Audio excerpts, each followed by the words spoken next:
What's up guys, Intelitech Studios here, and this will be the unboxing and assembly tutorial of the Hoover Elite Rewind Bagless Upright Vacuum Cleaner.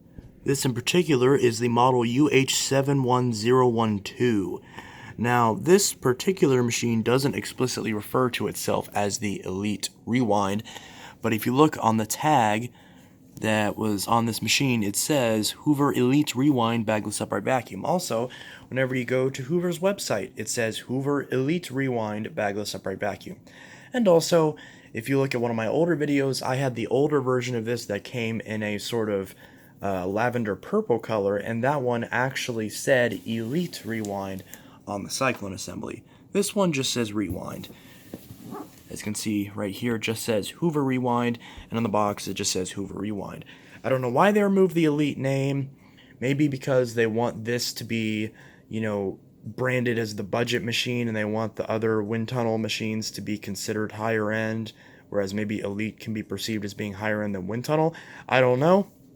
Maybe it's just some marketing nonsense, but either way, this is the same exact machine as the older Hoover Elite Rewinds. Now, I purchased this machine at Big Lots, specifically for $80, $79.99.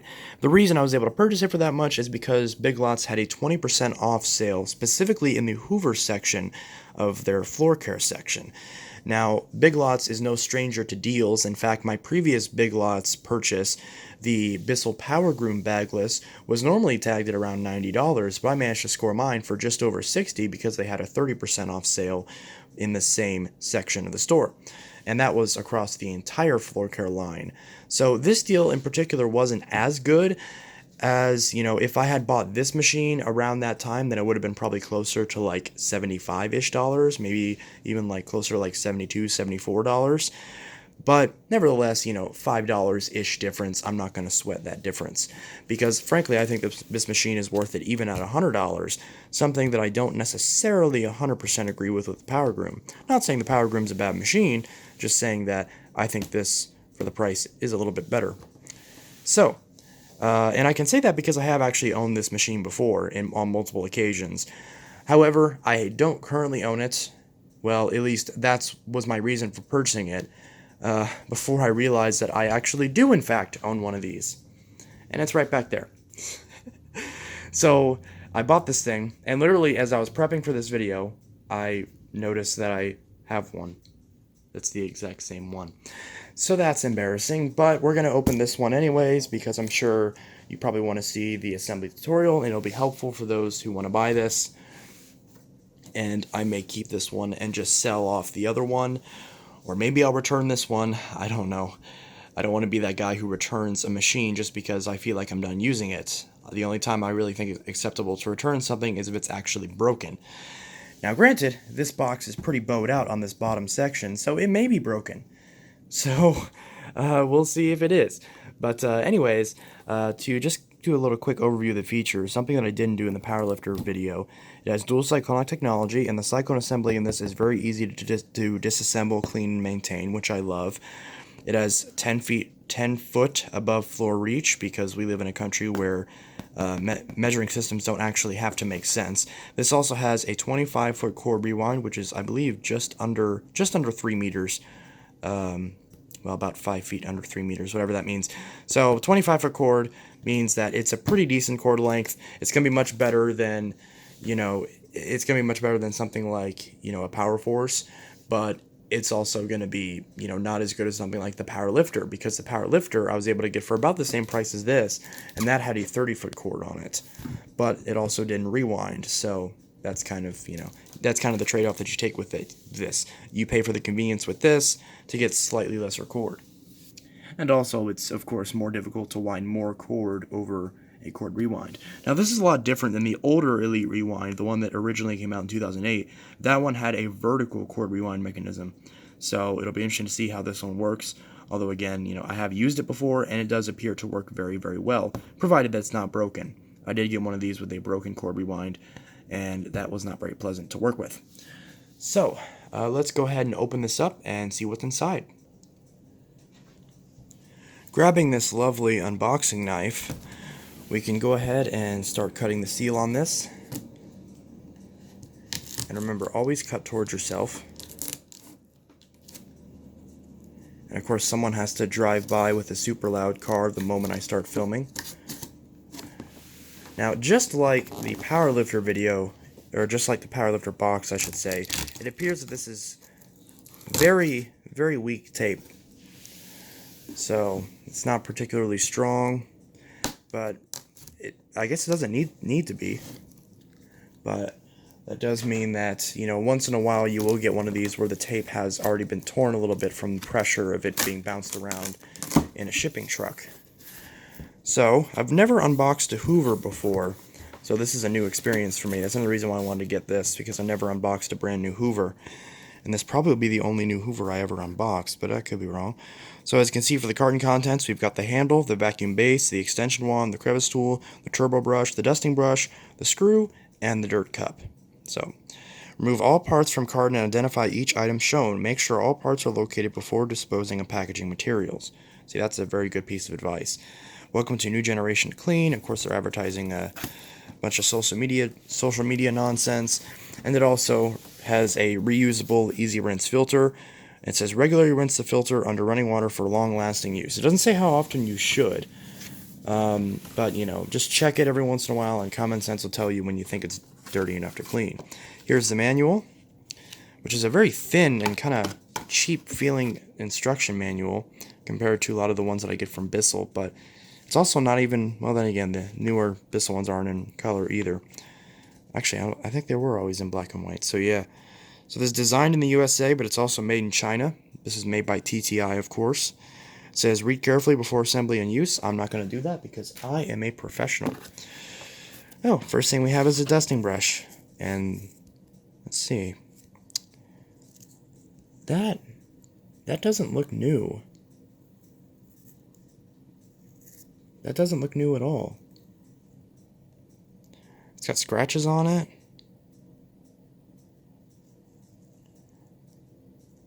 It's got some scuffs on it. The bristles look a little bit worn down. Huh. Was this a return, perhaps? Well, that's interesting. Either way, that's the dusting brush. I hope this isn't a return if I paid brand new prices for it. Here we've got the cardboard with all the various parts and accessories. And it just got cardboard all over. So it comes with this little thing telling you how to attach the handle, and that's the main vacuum assembly. Here is the cyclone assembly and dirt container. This comes a lot more disassembled than some other vacuums that I purchased seem to arrive. Then we have the handle. Now, this actually is a new experience for me, unboxing one of these Hoovers. It has a turbo brush already attached to it, so you don't have to worry about attaching that part. We've got another piece of cardboard.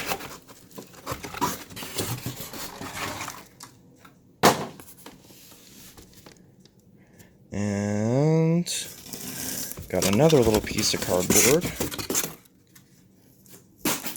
to keep everything safe and comfortable. It's got the hose, which is already attached. That's interesting. Okay. That wasn't locked in properly. Okay. And the extension wand and crevice tool is already attached. So it looks like all we need to do is just pull this out. The screw is also embedded into the handle. So we'll have to drive that out and then put it back in. So we just lift out the machine. A little bit heavier than I'm used to. And pop that upright. And that appears to be everything in the box. Doesn't appear to be anything else. There's no registration card or anything like that like you get with Bissell. Alright, so let's go ahead and unwrap all this and identify all the parts. Alright, so here are all the parts. Here is the main vacuum assembly, which also has the extension wand and crevice tool already on it. There we go. Now that's on properly. And the hose is also already attached. So I'm actually going to go ahead and well, I guess I don't really have to because I could just move this up. But yeah, I'm going to go ahead and unclip this hose and set that aside.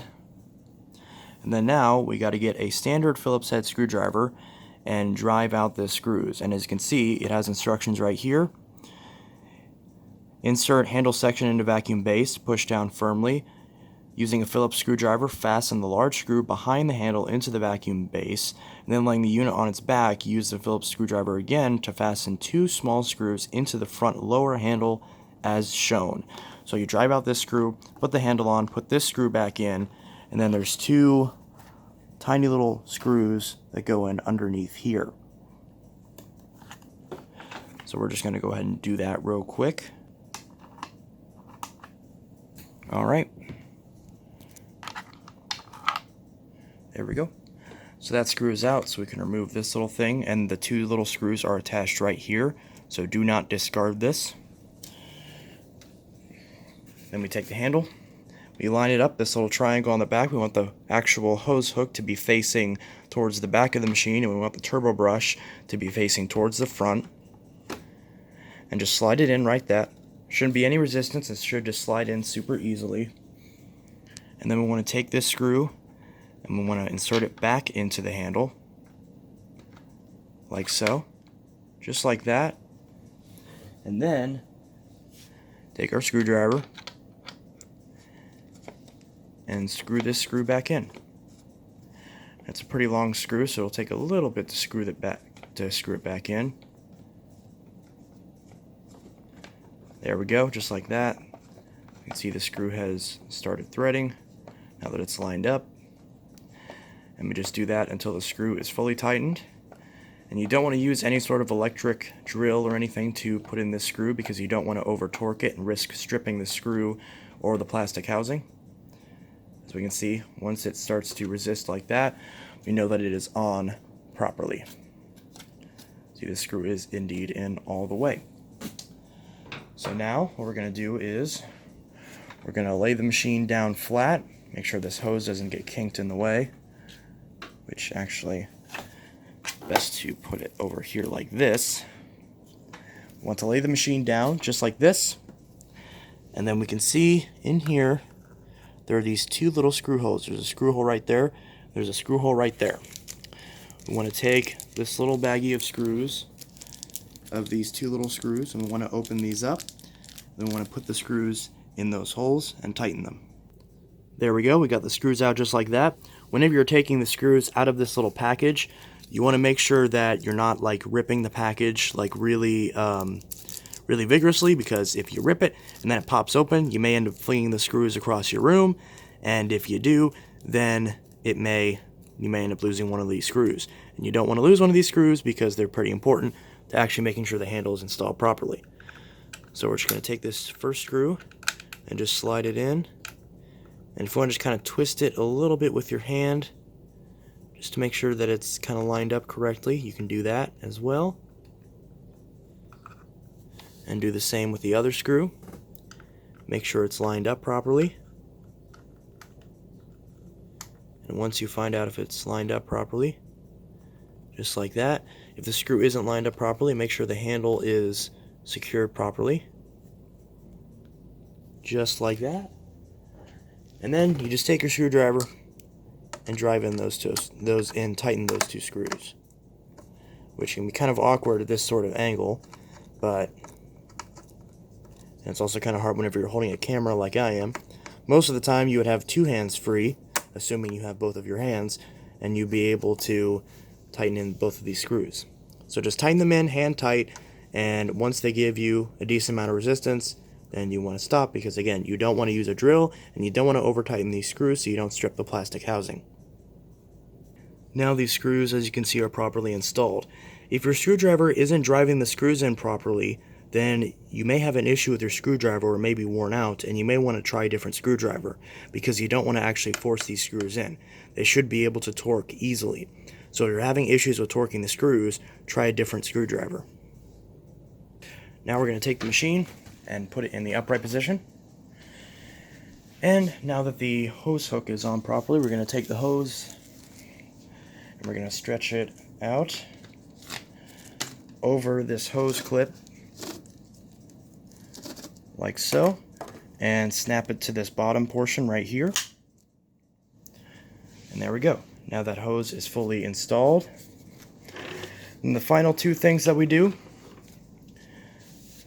we take the dusting brush right here and we just slide it into this peg right here, just like that. And then finally we take the cyclone assembly and we line it up with that bottom post and snap it into place. May not want to click it first, especially if you're doing it with one hand. There we go. So there you go. Now your Hoover Elite Rewind bagless upright vacuum cleaner is fully assembled. And now that all the attachments are on the machine, the only thing that should be left is your owner's manual. So be sure to keep this, maybe stash it in your closet wherever you keep your vacuum, just in case you need it in the future. Or, you know, if you have it downloaded on your phone or something, then you probably don't need this. But either way, good to have this just in case.